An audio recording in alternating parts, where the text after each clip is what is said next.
I'm Jim Lampley. Welcome to this look back at the stories behind Foreman, one of the most memorable fights in 30 years of boxing on HBO. The 1994 battle between brand new heavyweight champion Michael Moorer and former champion George Foreman was a pairing of opposites. The standoffish Moorer was a mystery to many, best known as the sport's first ever southpaw heavyweight king. Foreman was a grandfatherly pitchman nearly 20 years older than Moorer, with an unlikely long shot to become the oldest man ever to wear the crown. The heavyweight championship of the world. I get up in the morning, I want it. I go to bed at night, I dream about it. What really sustains him is not just the power in his fists, but the power of his will. I think deep at heart, Michael was a reluctant champion. He's got a lot of heart. I want to kill those people that question that. Back then, I couldn't see it as it was happening. Moorer seems to be gaining confidence.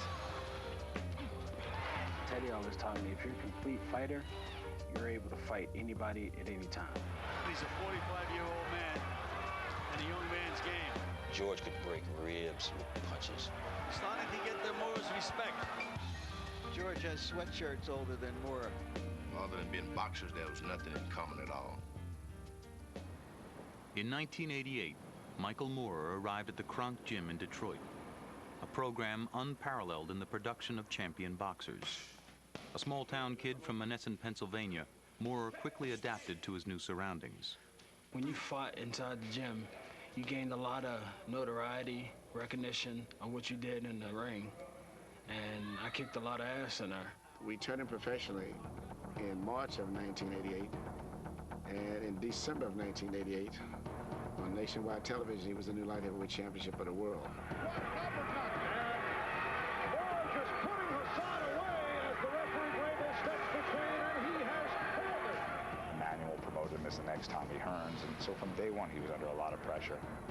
Michael Moorer was definitely one of the greatest light heavyweights I felt in the history of boxing. Michael Moorer had knocked out every opponent he faced as a light heavyweight. With nothing left to prove in the light heavyweight division, he became a heavyweight, facing men often 80 pounds heavier than any previous opponent. Fight goes down less than a minute into the fight. By the time that Michael Moorer had began fighting as a heavyweight, he also had made big changes in his mental makeup. He wanted to do things more his way. Regardless of what you would tell him, he wanted to prove you wrong. So in 1991, Michael Moorer moved out of Emanuel Stewart's house in Detroit, which he thought of as a home. His trainer and surrogate father had sold his contractual interests. For nearly 2 years, Moorer had a series of trainers, many of whom questioned his desire and mental makeup. I had heard that he was a guy that would walk out in the middle of sparring, and I said, this is a guy who's just unsure of himself.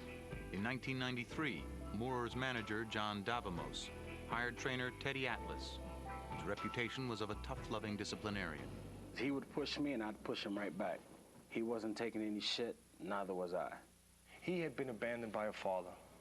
He had been abandoned in certain situations professionally, so he wanted to test to see if you were really going to be there, if you weren't going to disappear. There's no question that Teddy was the right guy at the right time.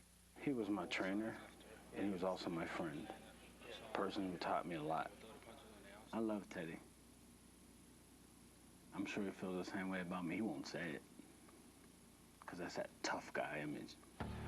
In only their second fight together, Moorer and Atlas walked into the ring to face the greatest challenge of their collective careers, a heavyweight championship fight with Evander Holyfield. Let's get it on! Will Michael Moorer get it on? Short punches inside, doing damage for Moorer. Already his punching power a factor in the bout. Holyfield knocks him down. Early in the fight, Atlas confronted Moorer about his passive approach in the biggest fight of his life. You go in there and you start backing this guy up and you start doing what we trained to do. Otherwise, don't come back to this fucking corner. Do you hear me? Where's the fight? Where's the passion? Where's the desperate need to win the title? You're lying to yourself because you're going to cry tomorrow. You're lying to yourself, and I'd lie to you if I let you get away with that. Boxing tradition suggests that a challenger must take the title from a champion, especially a respected champion like Evander Holyfield.